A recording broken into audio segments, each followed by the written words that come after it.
My topic today is asthma. Causes of asthma, prevention, and management.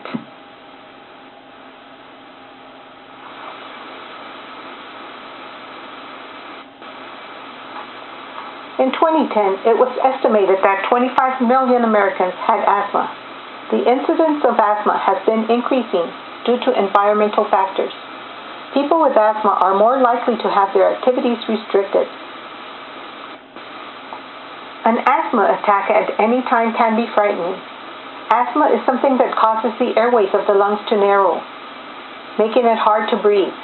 When it happens, it's like trying to breathe air from a straw covered with cotton. Our respiratory tract is divided into basically two sections, the upper airway and the lower airway. The upper airway's function is to warm, filter, and humidify inspired air. Components of the upper airway are the nose, the pharynx, the larynx, and the epiglottis. The lower airway functions are for conduction of air, mucociliary clearance, production of pulmonary surfactants. Components are trachea, right and left main stem bronchi, segmental bronchi, and terminal bronchioles. At the end of the bronchioles are little sac pockets called alveoli, where gas exchange occurs. When you breathe, air passes through the bronchioles for air exchange. On the left side, we see a picture of a normal bronchiole.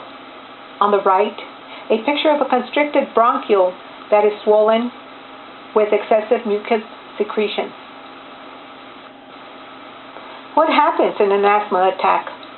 During breathing or respiration, air goes in through our nose or mouth through the upper airways, at which point it reaches the windpipe, which branches into two large bronchi to reach the lungs. The lungs are protected by the rib cage, which also contains the muscles that control your breathing. In asthma, the airways are oversensitive and easily irritated by certain triggers, called asthmatic triggers.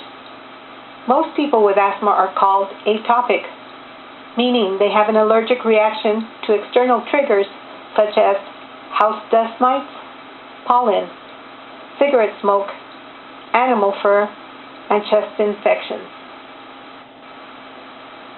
In some people, the onset of asthma is unpredictable and may be caused by anxiety, stress, or even laughter.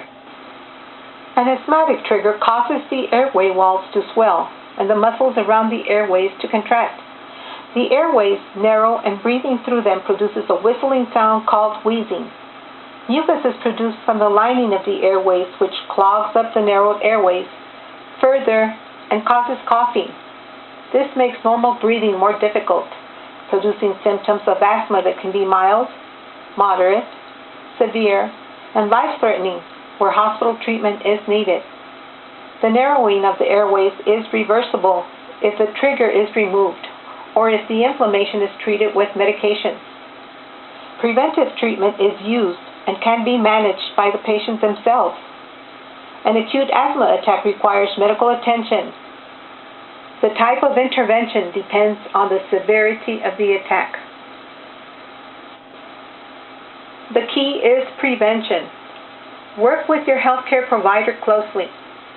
Learn about your medications and when you should take them. Identify things that trigger your asthma, and learn how to monitor your asthma and respond quickly to warning signs of an attack.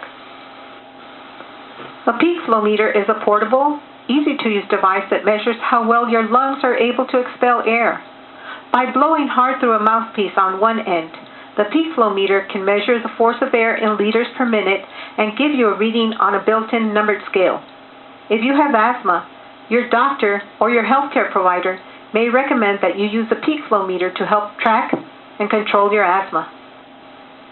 Regular use of a peak flow meter can help keep tabs on your asthma by detecting airway narrowing even before you feel any symptoms, giving you time to adjust your medication or take other steps before your symptoms get worse. A peak flow meter can be helpful and useful for adults and children as young as 5. Keep track and control of your asthma over time by documenting your symptoms. It shows how well your treatment is working and helps you recognize signs of a flare-up before symptoms appear. Know what steps to take when you have signs of an asthma flare-up and decide when to call your healthcare provider or get emergency care.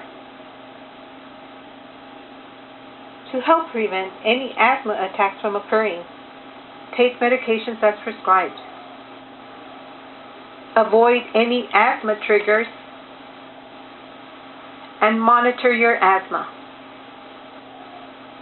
Work with your healthcare provider to create a step-by-step action plan for you. An action plan is a critical part of controlling and self-monitoring your asthma symptoms to prevent an attack. Once you and your healthcare provider have established your peak flow zones, you'll use a color-coded system based on your symptoms and your peak flow. This system tells you what to do when you are in each zone. Your healthcare provider will use your personal best to set your peak flow zones. Each zone is determined by your peak flow rate and symptoms. The color code for each zone reflects progressively more severe symptoms. The green zone is a stable zone. Your peak flow rate is 80 to 100% of your personal best, an indication that your asthma is under control. You probably have no asthma signs or symptoms. Take your preventive medications as usual, and if you consistently stay within the green zone, your healthcare provider may recommend reducing your asthma medication. Yellow zone, caution. Your peak flow rate is 50 to 80% of your personal best, an indication that your asthma is getting worse. You may have signs and symptoms such as coughing, wheezing, or chest tightness, but your peak flow rates may decrease before symptoms appear. You may need to increase or change your asthma medications. Adding quick relief, short-acting beta-2 agonist, nebulizer, plus green zone medications. Red zone, danger. Your peak flow rate is less than 50% of your personal best, an indication of a medical emergency. You may have severe coughing, wheezing, and shortness of breath. Stop whatever you're doing and use a bronchodilator or other medication to open your airways.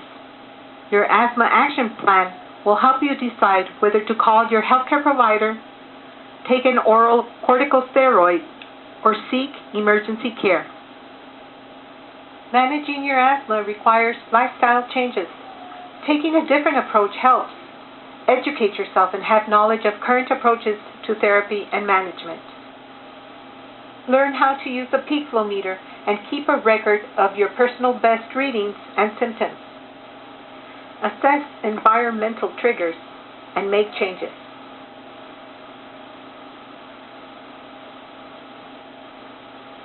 Communication for good outcomes. Take medications as prescribed. Follow up with your healthcare provider at regular intervals. Keep a record of your asthma.